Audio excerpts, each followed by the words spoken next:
Welcome to the Hoosier Adventure YouTube channel. My name's Jim, and if this is your first time joining us, welcome.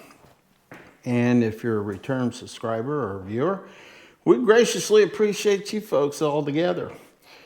So tonight's video, we're going to talk about stacking hackle feather to make a jig. We're also going to talk about giving that jig a little bit more life, not just a tail, but we're going to give it some wings. And basically, what to do with it, there it is. Basically, this is what we're looking at, okay? Now, this jig is a very effective jig. So it's got some tails out the back. Everybody knows I like a lot of movement, okay?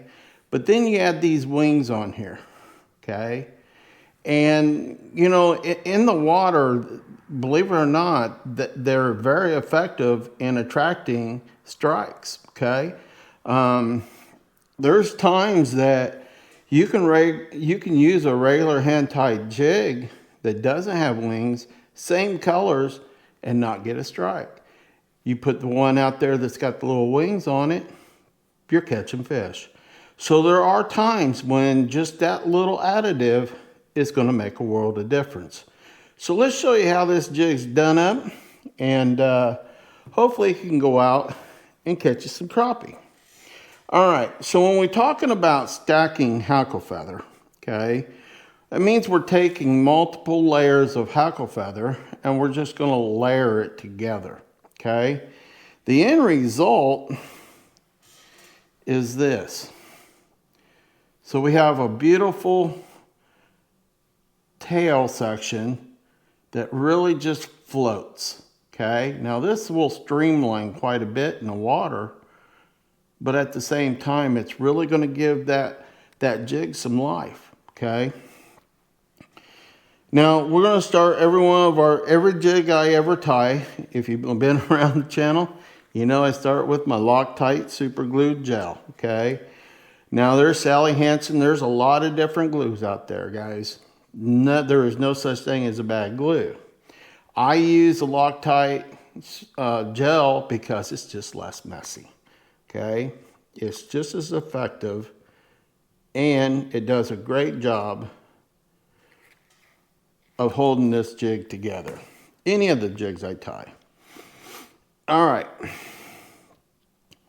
So we're going to be using a 140D denier thread tonight. So kind of thin. But we don't need a lot for this particular one, okay? We're going to wrap back all the way to our hook point.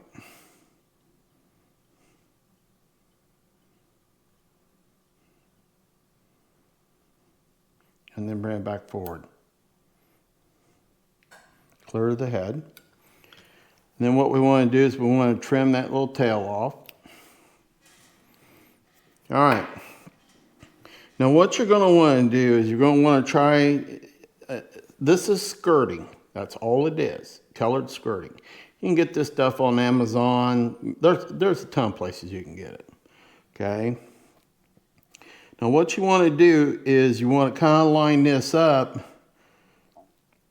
on your jig, give it a loose wrap, and then tighten it up and bring it right down the center of that shank. Now you may have to manipulate it just a little bit and you can guide it on there.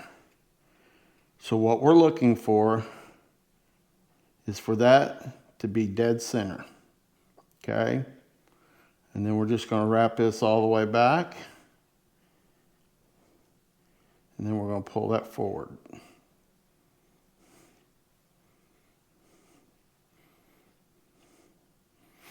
All right, so this is what we should end up with. We got some long legs here. We'll trim them up at the end, okay? We got some long tentacles here. We'll trim them up too. All right, so the next thing I want to do is I want to bring this stack of hackle feather. And I like to give the end just some twist here. And then I want to bring them so they're all nice and even. And I want to lay that hackle feather right up there, right in between those two tentacles. Loose wrap, and then pull it down nice and snug. And again, we want to try to keep that hackle feather right down the center of that shank.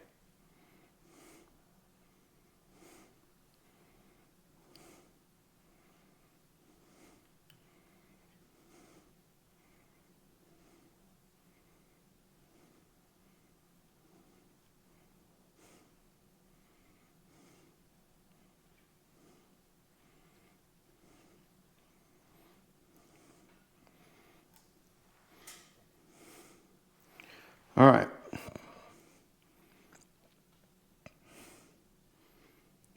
Mine got a little long on that one. So we'll have to probably trim him up with our tails. That's okay though.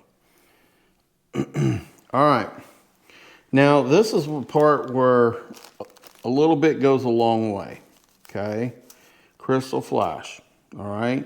All we're trying to do is just give this jig in the water a little bit of life. So we're going to start over here on this one side right here. We're going to wrap, and just try to keep it right there on that side.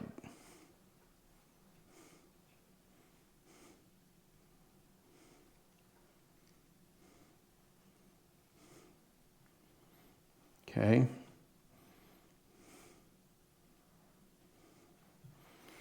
And then what I want to do, find my piece.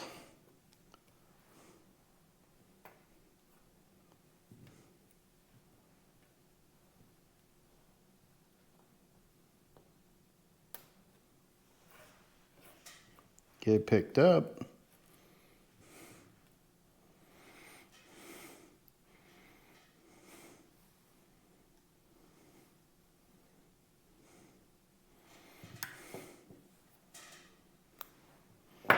And then we're going to come over here to the other side. We're going to do the same thing.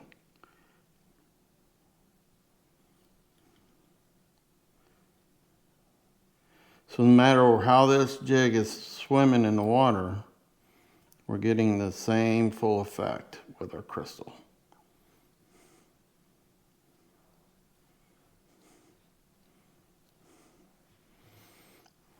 All right. So now what we want to do is we're going to lay our chenille on there. We're going to give it its body. Okay.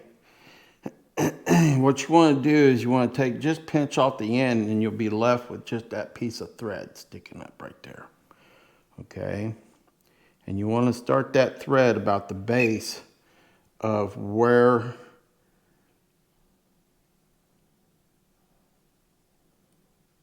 your jig ends. So we're going to be right there, right at the base of the tail.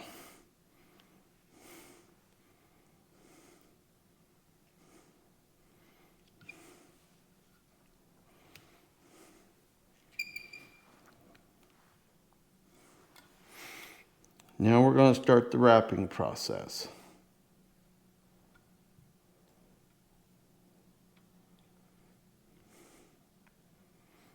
Here's where we're going to put our legs in. So you're going to pull those tentacles back, hold them in place, move them right where you want them.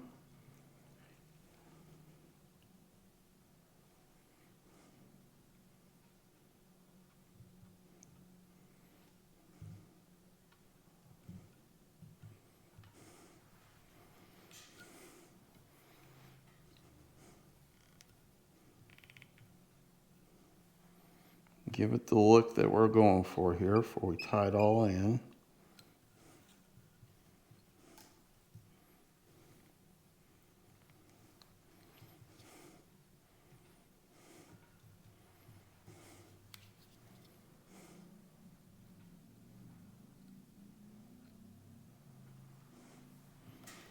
We're going to trim that chenille off.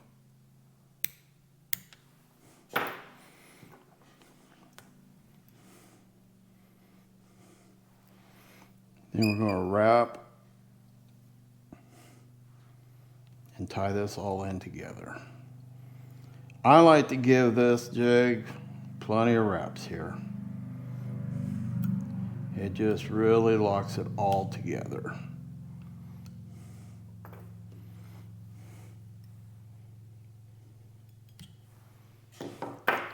All right, so now what we want to do is we want to create our tail.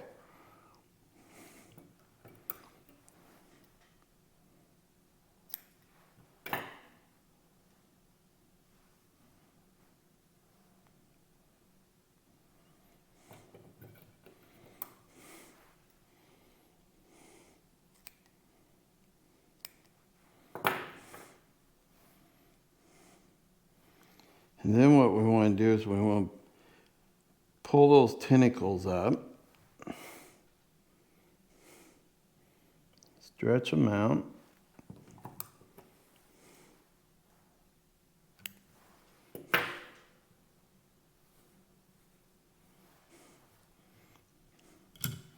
and give them some life.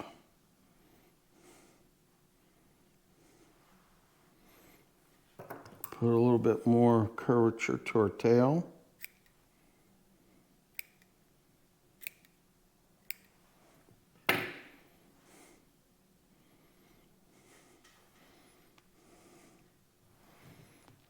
So now not only we have these legs back here once this tail gets wet and kind of streamlines, but we've got our tentacles out to the side here that will flutter in the water as we're either vertical jigging this or bringing it back into, swimming it back into us. This is a great vertical jigging jig.